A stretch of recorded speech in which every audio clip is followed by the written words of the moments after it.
flink du er. En hånd. Ja, trave.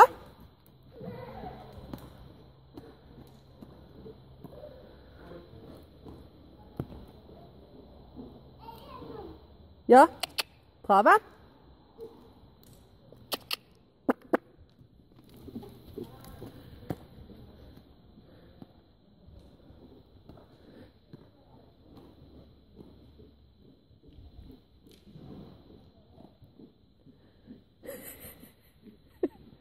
Flink dere er.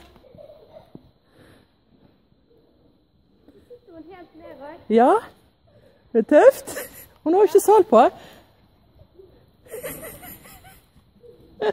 Hvorfor sitter hun uten sal?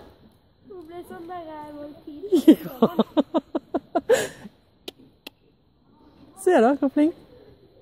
Hun sitter ned også da. Er det gøy?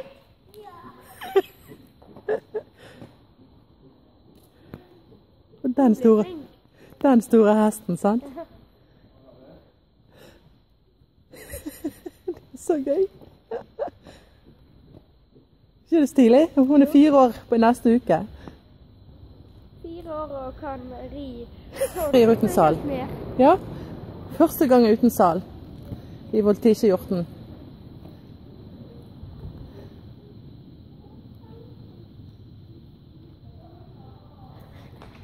Er det gøy? Ja. Bytte hånd da. Ta ut den andre hånden litt også. Hun må ta begge håndene bare. Jeg tror ikke hun klarer begge. Nei, det er umulig.